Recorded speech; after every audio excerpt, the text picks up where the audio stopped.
Hi friends and students. இன்னைக்கு நம்ம எதை பத்தி பார்க்க போறோம் அப்படின்னா 12th standard computer science chapter 1 function பத்தி பார்க்க போறோம்.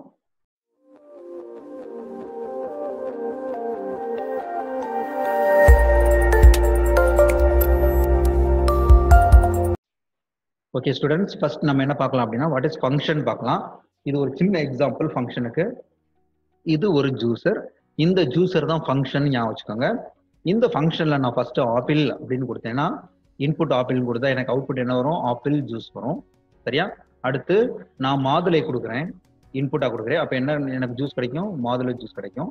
அடுத்து நான் மாம்பழம் கொடுக்குறேன். ஸோ எனக்கு அவுட்புட் என்ன வரும் அப்படின்னா மாம்பழ ஜூஸ் கிடைக்கும். ஓகேவா? ஸோ உங்களுக்கு புரிஞ்சிருக்கும்னு நினைக்கிறேன். ஒரே ஃபங்க்ஷன் தான், பட் வேற வேற இன்புட், வேற வேற அவுட்புட். ஓகேவா? அப்போ ஃபங்க்ஷன்றது என்ன பண்ணும் அப்படின்னா உங்களுக்கு ஆட்டோமேட்டிக்கா ஒரே ஆக்ஷனை செய்யும் வெவ்வேறு இன்புட்காக. ஸோ இது ஒரு செகண்ட் எக்ஸாம்பிள். இந்த எக்ஸாம்பிள்ல எக்ஸ் விச் மீன்ஸ் மல்டிப்ளிகேஷன் நான் கொடுத்துருக்கேன் இன்டூ 10. ஓகேவா? இன்டூ 10 இந்த ஃபங்க்ஷன் என்ன பண்ண போகுது? இன்டூ 10 பண்ண போகுது. இப்போ 5ன்றது இன்புட் நான் கொடுக்குறேன், அவுட்புட் எனக்கு என்ன வரும்? 15 வரும். அடுத்து 6 நான் கொடுக்குறேன், அவுட்புட் என்ன வரும்? 16 வரும். அடுத்து நான் 7 கொடுக்குறேன், அவுட்புட் என்ன வருது? 17 வருது. அப்ப இந்த ஃபங்க்ஷனை பாருங்க, இந்த ஃபங்க்ஷன் ஒரே ஆக்ஷன் தான் பண்ணுச்சு. என்ன பண்ணுச்சு அப்படின்னா மல்டிப்ளிகேஷன் பண்ணுச்சு. என்ன இன்புட் கொடுத்தாலும் அந்த இன்புட் என்ன பண்ணுச்சு? மல்டிப்ளிகேஷன் பண்ணுச்சு. அப்ப ஃபங்க்ஷன் ஒரே தான், பட் இன்புட் வேற, அவுட்புட் வேற. ஞாபகம் வச்சுக்கோங்க. ஓகே, இப்ப ரெண்டு எக்ஸாம்பிள் பிக்சர் கொடுத்துருக்கேன். இது வந்து ப்ராப்ளம் சால்விங் மெத்தட். ஒரு ஃபங்க்ஷன் எழுதணும் அப்படின்னா அது வந்து ப்ராப்ளம் சால்விங் மெத்தடுக்கு தான் எழுத போறோம். ஃபார் எக்ஸாம்பிள் நான் ஆர்டர் லிஸ்ட் இங்க வச்சிருக்கேன். இந்த ஆர்டர் லிஸ்ட்டுக்கு கொண்டு வரணும். மேல என்ன கொடுத்துருக்காங்கன்னா அன்ஆர்டர் லிஸ்ட் ஒன்று கொடுத்துருக்காங்க. இதுல 8 5 7 1 19 இருக்கு. பட் நான் அதை எப்படி மாத்தணும்? 1 3 5 7 8 9 மாத்தணும். அப்ப என்ன பண்ணணும் அப்படின்னா நான் நிறைய விதமான மெத்தடை யூஸ் பண்ணலாம். இதுல என்ன பண்ணலாம் அப்படின்னா 6 நம்பர்ல சின்ன நம்பர் எதுவோ அதை எடுத்து ஃபர்ஸ்ட் எழுதலாம். அப்படி இல்லைன்னா இந்த 2 நம்பரை செக் பண்ணி இதுல சின்ன நம்பரை ஃபர்ஸ்ட் கொண்டு வந்து பெரிய நம்பரை பின்னாடி கொண்டு போய் இந்த நம்பரையும் 3வது இருக்க நம்பரையும் செக் பண்ணி எழுதலாம். ஸோ இப்படி எழுதிட்டே போகலாம். ஓகேவா? அப்ப நமக்கு நிறைய மெத்தட் இருக்கு ப்ராப்ளம் சால்விங்க. ஆனா எந்த மெத்தட் ஈஸியா ப்ராப்ளத்தை சால்வ் பண்ணுதோ அதுதான் கரெக்டான அல்காரிதம். சரியா? இப்ப நம்ம அல்காரிதம்னா என்னன்னு பார்ப்போம். An algorithm is a step-by-step sequence of the statement to solving a problem. சரியா? The most important criteria to writing and evaluating algorithm is the time is take to complete the task. Okay. So this algorithm are expressed using statements of programming language. Okay. For example, நான் ஒரு சின்ன example சொல்றேன். நம்ம கிட்ட ஒரு 8 coins இருக்கு, இல்ல நம்ம கிட்ட ஒரு 6 காயின்ஸ் இருக்குன்னு வச்சுக்கோங்க. ஓகேவா? இந்த 6 காயின் இருக்கு. இந்த 6 காயின்ல ஏதோ ஒரு காயின் வந்து 5 ரூபாய் காயின், மிச்சம் எல்லாமே 1 ரூபாய் காயின். சரியா? இப்படி ஞாபகம் வச்சுக்கோங்க. ஸோ நம்ம கிட்ட எத்தனை காயின் இருக்கு? 6 காயின் இருக்கு. அந்த 6ல ஏதோ ஒரு காயின் என்ன காயின்? 5 ரூபாய் காயின். ஸோ இதை நீங்க கண்டுபிடிக்கணும் அப்படின்னா என்ன செய்யணும்? நிறைய மெத்தட் இருக்கு. 1:2 நீங்க 5 போடலாம், இல்லைன்னா 2:4 போடலாம், இல்லைன்னா 3:3 போடலாம். ஓகேவா? ஸ்டாண்டர்ட் அல்காரிதம் என்ன பண்ணலாம் அப்படின்னா ஃபர்ஸ்ட் இந்த சீக்வன்ஸை 2ஆ பிரிச்சிட்டீங்க அப்படின்னா இந்த பக்கம் 3 போயிடும், இந்த பக்கம் 3 போயிடும். ஸோ எந்த பக்கம் 5 ரூபி காயின் இருக்கோ அதை மட்டும் செக் பண்ணிட்டு இந்த பக்கத்தை என்ன பண்ணலாம்? நம்ம ஸ்கிப் பண்ணிடலாம். ஸோ இங்க எத்தனை காயின் இருக்கு? நமக்கு 3 காயின் இருக்கு. இந்த 3ல 1:2 அப்படின்னு போட்டீங்க அப்படின்னா செகண்ட் ஸ்டெப்லயே உங்களுக்கு ஆன்சர் கிடைச்சிடும். புரிஞ்சா? ஸோ இதுதான் அல்காரிதத்துக்கு உண்டான மெத்தட். ஓகேவா? நம்ம கிட்ட நிறைய அல்காரிதம் மெத்தட்ஸ் இருக்கு.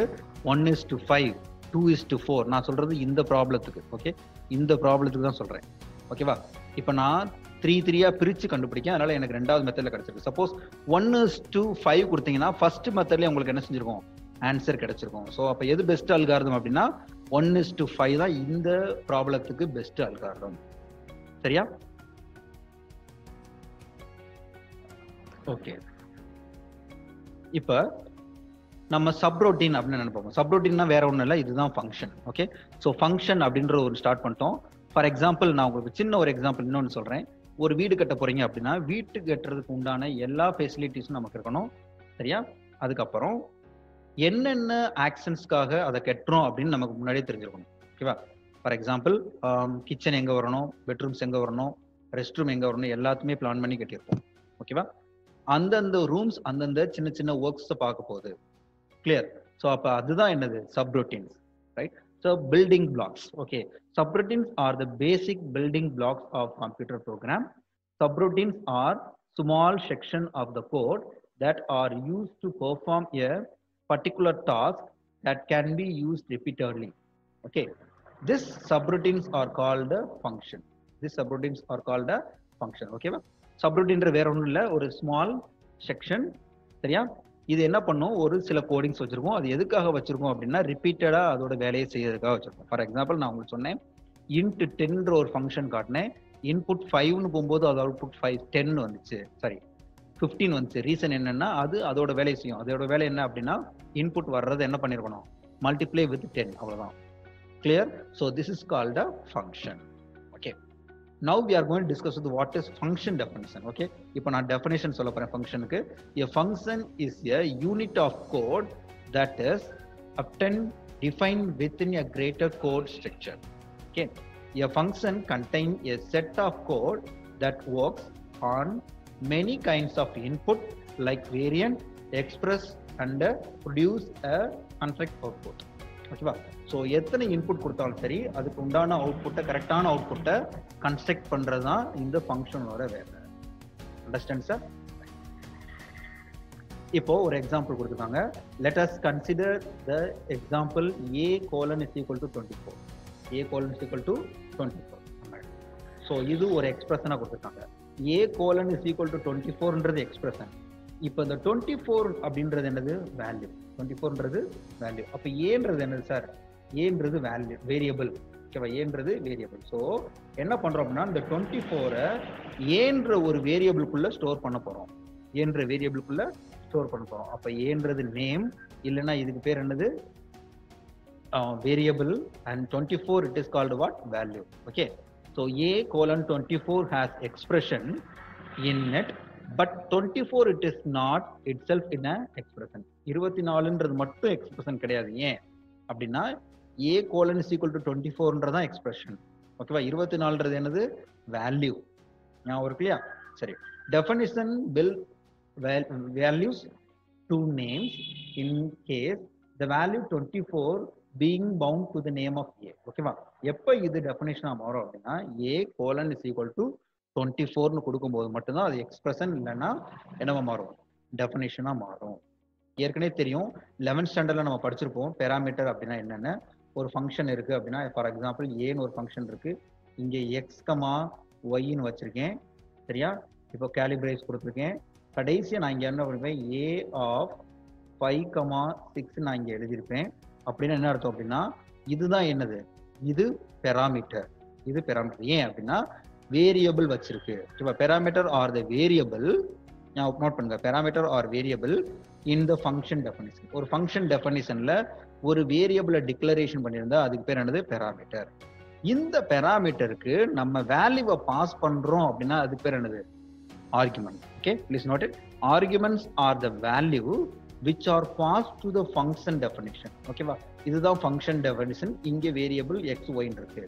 அப்ப இந்த 5ன்றது என்ன பண்ணும் அப்படின்னா எக்ஸ்ல அசைன் ஆகும். சரியா? இந்த 6ன்றது எதுல அசைன் ஆகும், ஒய்ல அசைன் ஆகும்.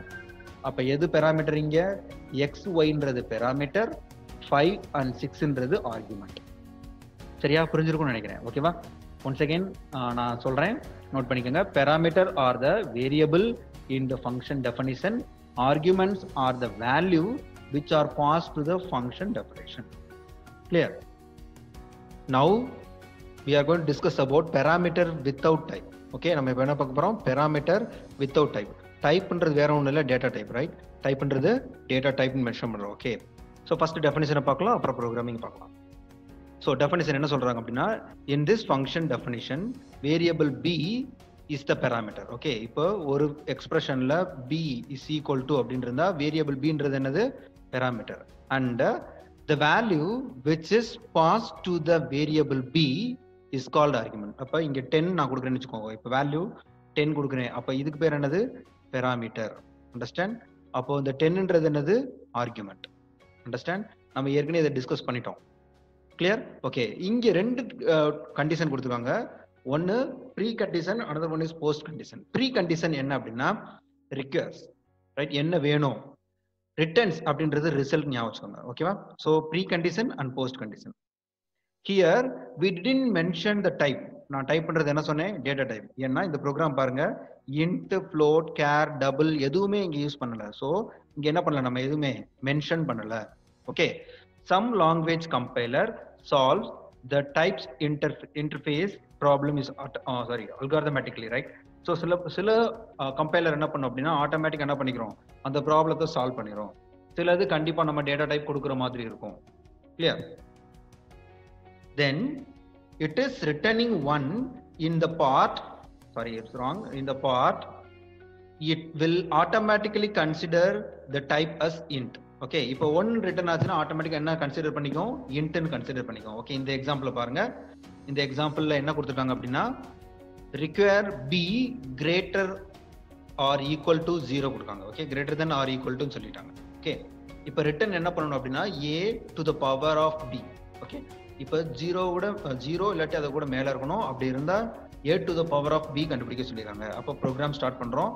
லெட் அப்படின்றது நமக்கு தெரியும். லெட்ன்றது ஃபங்க்ஷனை கிரியேட் பண்றதுக்கு எழுதப்படுற டெஃபினிஷன். ஓகே, ஸோ இப்போ ஃபங்க்ஷன் கிரியேட் பண்ணா கண்டிப்பா என்ன பண்ணிக்கணும்? லெட் யூஸ் பண்ணிருக்கணும்.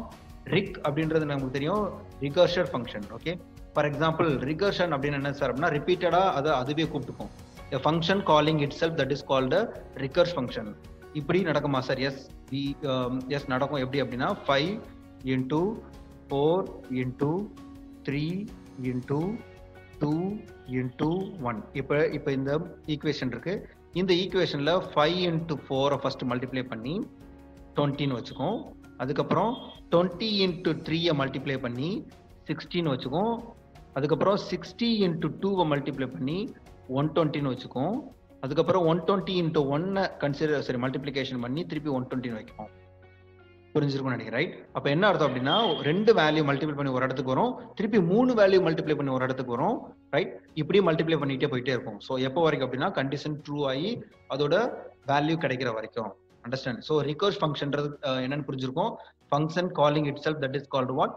ரிகர்ஸ் ஃபங்க்ஷன். ஓகே, ஸோ இப்போ இங்க பாருங்க, if b is equal to 0, if b is equal to 0, first நம்ம என்ன பண்ணலாம்? a க்கும் b க்கும் ஒரு வேல்யூ அசைன் பண்ணுங்க.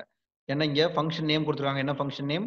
பவர் கொடுத்துருக்காங்க, POW அண்ட் AB 2 பேராமீட்டர் கொடுத்துட்டாங்க. ஸோ நான் இப்போ என்ன பண்ண போறேன்? a க்கு ஒரு வேல்யூ கொடுக்க போறேன், 5 கொடுக்க போறேன். b க்கு ஒரு வேல்யூ கொடுக்க போறேன் 0. இப்போ நான் 0 கொடுக்குறேன். b க்கு ஒரு வேல்யூ 0 கொடுக்குறேன். சரியா? அப்போ நமக்கு தெரியும் 5 power 0 அப்படின்றது என்ன வேல்யூ? 1. சரியா? if சப்போஸ் நான் இங்க வந்து 2 கொடுக்குறேன் அப்படின்னு அர்த்தம் 5 power 2ன்னு அர்த்தம். So 2 into 2 5 into 5 25. இதுதான் அவுட்புட் நமக்கு வரணும். சரியா? இப்போ நம்ம செக் பண்ணி பார்ப்போம். ஃபர்ஸ்ட் என்ன பண்ணிருக்காங்க? If b is equal to 0, b யோட வேல்யூ is equal to 0 வந்துச்சு. எஸ், ஃபர்ஸ்ட் எக்ஸாம்பிள் என்ன கொடுத்துருக்கேன்? b is equal to 0 தான் கொடுத்துருக்கேன். சரியா? ஸோ அப்போ என்ன பண்றாங்க இங்க? b is equal to 0 இருந்தா then return is what? 1. ஏன் சார் அப்படின்னா தெரியும் நமக்கு, என்ன ஏற்கனவே தெரியும். சரியா? எந்த நம்பரோட பவர் நம்ம 0 கொடுத்தாலும் அதோட வேல்யூ என்னதான்? 1 தான். ஸோ ஆட்டோமேட்டிக்கா ஆன்சர் 1ன்னு வந்துடும். அப்படி இல்லை அப்படின்னா எப்படி எழுத சொல்லியிருக்காங்க அப்படின்னா a யோட வேல்யூ என்ன? 5 into right power, okay, power and 5 power b minus 1. இப்போ b யோட வேல்யூ 2ன்னு வச்சுக்கோங்க. என்ன எழுதணும்? நம்ம இங்கே 1 எழுதணும். அப்போ ஆட்டோமேட்டிக்கா அதே மாதிரி 25ன்ற வேல்யூ கிடைச்சிரும். புரிஞ்சிருச்சா? Right, I hope you understand. Okay, now இப்போ என்ன டிஸ்கஸ் பண்ண போறோம் அப்படின்னா பேராமீட்டர் வித் டைப் டிஸ்கஸ் பண்ண போறோம், ரைட்? போனோட பேராமீட்டர் வித்தவுட் டைப் பார்த்தோம். இப்போ பேராமீட்டர் வித் டைப். அப்போ என்ன பண்ணிருக்கணும்? இங்க ஜஸ்ட் நம்ம என்ன பண்ண போறோம்? ஒரு டேட்டா டைப் யூஸ் பண்ண போறோம். இன்ட், ஃப்ளோட், கேர் ஏதோ ஒன்று யூஸ் பண்ண போறோம். ஓகே, ஸோ ஃபர்ஸ்ட் டெஃபினிஷன் பாருங்க. Here is the same function definition with types. okay, அதே தான், ஆனா என்ன பண்ணிருக்கோம்? with type யூஸ் பண்ணிருக்கோம், right? when we write the type annotation of a and b, parentheses are mandatory, right? என்ன சொல்லிருக்காங்க அப்படின்னா இங்க ஒரு சின்ன குறிப்பு கொடுத்துருக்காங்க. இந்த குறிப்பு என்னன்னா ஏயும் பியும் கண்டிப்பா என்ன பண்ணிருக்கணும்? parentheses எல்லாம் இருக்கணும். எப்போ அப்படின்னா டைப் யூஸ் பண்ணும்போது. சரியா? இங்க பாருங்க, எக்ஸாம்பிள் பாருங்க. a இன்ட் கொடுத்துருக்காங்க, b இன்ட் கொடுத்துருக்காங்க. அப்ப இது ரெண்டு பேராந்தீசிஸ் எல்லாம் இருக்கு. ஸோ திஸ் இஸ் மேண்டிட்டரின்னு சொல்லியாச்சு. Okay, understand? ஓகே, இப்போ நெக்ஸ்ட் பாயிண்ட் பாருங்க. The definition of the function is introduced by keyword let. Okay, so function definition எப்பயுமே என்ன வரணும்? லெட்ன்றதோட ஆரம்பிக்குன்னு சொல்லியிருக்காங்க. நம்ம ஏற்கனவே டிஸ்கஸ் பண்ணிட்டோம். And followed by the name. இங்க என்ன நேம் இருக்கு? power, POWன்றது name. Okay, of the function is arguments. The formula that compute the image of the argument is written after an is equal to symbol. After an is equal to symbol. அப்ப என்ன பண்ணணும் அப்படின்னா இந்த equal to சிம்பிளுக்கு அப்புறம் தான் என்ன செஞ்சிருக்கணும், நம்ம ஆர்குமெண்ட்ஸ் எல்லாம் எழுதியிருக்கணும் அப்படின்னு சொல்றோம். ஓகே, ஸோ நம்ம ப்ரோக்ராம் ஏற்கனவே பார்த்துட்டோம். பி இஸ் ஈக்குவல் டு 10 எழுதிருந்தோம். அப்ப என்ன அர்த்தம், இது வந்து பேராமீட்டர், இந்த ஈக்குவல்ட்டுக்கு இந்த பக்கம் இருக்குது என்னது ஆர்குமெண்ட், நம்ம ஏற்கனவே பார்த்துட்டோம். கிளியர்? ஓகே, இப்போ ஒரு எக்ஸாம்பிள் பார்க்கலாம். ஓகே, இப்போ நம்ம இந்த எக்ஸாம்பிளை நம்ம பார்க்கலாம். ஸோ இந்த எக்ஸாம்பிள் என்ன கொடுத்துருக்காங்க அப்படின்னா ரெண்டு கண்டிஷன் கொடுத்துருக்காங்க. ஒன்று pre condition, post condition. Pre condition என்ன சொல்லியிருக்கு அப்படின்னா கண்டிப்பாக ஜீரோவோட பெரிய நம்பராக இருக்கும் பி. அதுக்கப்புறம் return a to the power of b சொல்லியிருக்காங்க. Return a to the power of b சொல்லியிருக்காங்க. ஓகேவா? புக்கில் என்ன பண்ணியிருப்பாங்க அப்படின்னா இந்த இடத்துல பி கொடுத்து இங்கே ஏ கொடுத்துருப்பாங்க. ஸோ அது தப்பாக இருக்கும், ப்ளீஸ் மாற்றிக்காங்க. ஏன்னா இங்கே என்ன சொல்லியிருக்கோம், a to the power of b தான் சொல்லியிருப்பாங்க. ஆனால் புக்கில் வந்து b to the power of a மாதிரி கொடுத்துருப்பாங்க. ஸோ ப்ளீஸ் சேஞ்ச் பண்ணிக்கோங்க. இதுதான் கரெக்டான ஸ்டேட்மெண்ட். ஓகே, ஸோ இப்போ நம்ம பார்க்கலாம், ப்ரோக்ராம்குள்ளே போகலாம். ஸோ லெட்ன்றது நமக்கு தெரியும், டெஃபனிஷன், ஃபங்க்ஷன் டெஃபனிஷன். அப்புறம் இதுதான் நேம், பவர்ன்றது நேம். அப்புறம் ரெண்டு பேராந்தீசிஸ் கொடுத்து அதுக்குள்ள ஏக்கு வந்து இன்ட்னு கொடுத்துருக்கோம், பிக்கு வந்து இன்ட்னு கொடுத்துருக்கோம். சரியா? பி இஸ் ஈக்குவல் டு 0 அப்படின்னா நமக்கு தெரியும் 1ன்னு. ஏன் சார் அப்படின்னா இப்போ ஃபார் எக்ஸாம்பிள் ஏக்கு வந்து நான் 2 கொடுக்குறேன், பிக்கு வந்து 5 கொடுக்குறேன். சரியா? ஃபர்ஸ்ட் இப்போ நம்ம பிக்கு வந்து 0 கொடுக்கலாம். ஃபர்ஸ்ட் நம்ம பிக்கு வந்து 0 கொடுக்கலாம். இப்போ கண்டிஷன் செக் பண்ணி பாருங்க. பி இஸ் ஈக்குவல் டு 0, இப்போ கண்டிஷன் ட்ரூவா இருந்தா ரிட்டன் 1. ஏ அப்படின்னா ஏயோட வேல்யூ என்ன 2. இப்போ 2 பவர் 0 அப்படின்றது நமக்கு தெரியும் 1. Okay, any number power 0 answer 1 தான். ஸோ ஆட்டோமேட்டிக்காக என்ன பண்ணுவோம், 1 டிஸ்பிளே ஆகும். சப்போஸ் இப்போ நம்ம 5 கொடுக்கல, இங்கே சாரி இப்போ 0 கொடுக்கல, இங்கே வந்து நம்ம 5 கொடுக்க போகிறோம். அப்போ பி வேல்யூ வந்து 5. அப்போ இந்த கண்டிஷனை செக் பண்ணோம். இப்போ இந்த கண்டிஷன் ஃபால்ஸ் அப்படின்றதுனால நேரம் இங்கே வந்துடும், இங்கே வந்துடும். ஏன் சார் அப்படின்னா B is equal to 5, not B is equal to 0. Okay, இப்போ என்ன பண்ணோம், ஆட்டோமேட்டிக்காக இந்த எக்ஸ்பிரஷனை எழுத ஆரம்பிக்கும். இந்த எக்ஸ்பிரஷன் என்ன இருக்கு, a into power a power of what is that b minus 1 கொடுத்துருக்காங்க. அப்போ இப்படி எழுதுங்க பார்ப்போம். இப்போ ஏயோட வேல்யூ என்ன, ஏயோட value 2. So 2 into right power ஏயோட வேல்யூ என்ன 2, பியோட வேல்யூ என்ன சார், பியோட வேல்யூ 5. அப்போ ஏற்கனவே நம்ம இங்கே ஒரு 2 போட்டோம். அப்போ ஆட்டோமேட்டிக்காக என்ன பண்ணணும், 4 போடணும். அதனால 4 கொடுக்குறோம். அப்போ என்ன அர்த்தம் அப்படின்னா 2 into 2 into 2 into 2 into 2. Clear? So இப்படி தான் அவுட்புட் நம்ம கண்டுபிடிக்க போகிறோம். Okay, 2 into 2 4, 4 into 2 8, 8 into 2 16, 16 into 32. Okay, இதுதான் இந்த ப்ரோக்ராமோட அவுட்புட். சரியா? இப்போ 0ன்னு கொடுத்தீங்கன்னா அதோட வேல்யூ வந்து 1ன்னு வரணும். அதோட பவர் கொடுத்தீங்கன்னா இந்த ஈக்குவேஷன் வந்து வேலை செய்யும். ஐ ஹோப் யூ அண்டர்ஸ்டாண்ட். ஓகே, புரிஞ்சிருக்கும்னு நினைக்கிறேன். தேங்க்யூ. நம்ம இன்னொரு வீடியோவில் பார்க்கலாம்.